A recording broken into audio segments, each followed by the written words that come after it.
While U.S. officials in the Middle East for continued ceasefire talks today, a top U.S. general says the risk of a wider regional war has cooled down slightly after Israel and Hezbollah traded fire over the weekend, but also warning it depends on Iran. Meanwhile, fighting between Israel and Hamas continues in Gaza. New dramatic video showing the moment an Israeli strike hits a building. We have that for you.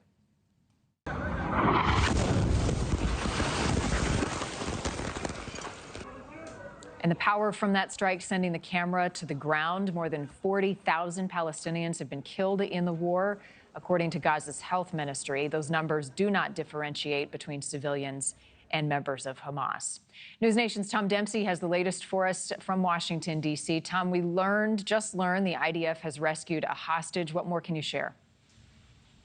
Hey, good morning, Marni. A crazy video to see right there from the war happening in the Middle East literally at this minute. But just in the last hour, the Israeli Defense Force confirmed the rescue of a 52-year-old hostage in Hamas custody since last October.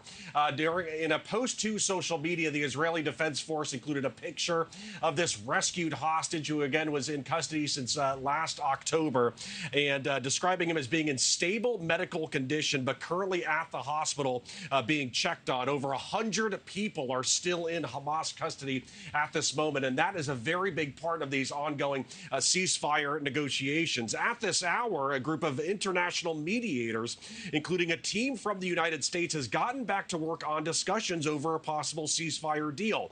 Organizers expect negotiations to continue for at least the next few days as they try and hold off on that war in the region expanding even more. Earlier this morning, here on NewsNation, John Bolton, the former national security advisor to former President Trump, explained what could be holding up a deal. Take a listen.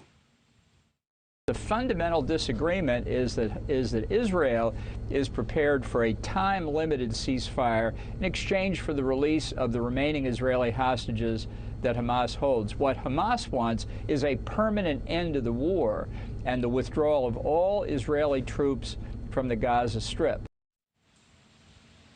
Now, the negotiations this week all come after a heavy exchange of strikes between Israel and Hezbollah over the weekend, targeting military sites. Both sides claiming success, which led to Air Force General Charles Brown, the chairman of the U.S. Joint Chiefs of Staff, claiming the threat of an expanded war has eased a bit. But the Pentagon saying recently that Israel still faces a very real threat of a possible retaliation attack from Iran for the death of Hamas's political leader weeks ago. So again, that's really adding a lot to the urgency of these ceasefire talks, Marni.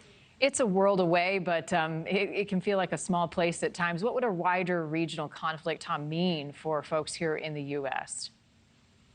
Well, aside from seeing news stories and things of that and such, you know, when they head to the gas station, potentially they might see an impact of this ongoing war in the Middle East because there's concerns about the impact to oil production. In fact, Brent crude and West Texas crude, which is the U.S. standard, reported 7% higher gains in prices over the past few days, the last three trading sessions to be exact, before those gains eventually eased. According to Gas Buddy, though, gas prices remain steady this morning as well. And if any of our viewers are college students or they know people who are college students, we might also see more protests for and against this ongoing war in the Middle East. We saw lots of pro-Palestinian supporters protesting earlier this year, but now with many colleges returning to class and with students back on campus, we might see more protests flare up over the next few days and weeks, Marni. All right. Thank you for watching. Go to newsnationnow.com to find NewsNation on your television provider. And don't forget to click the red subscribe button below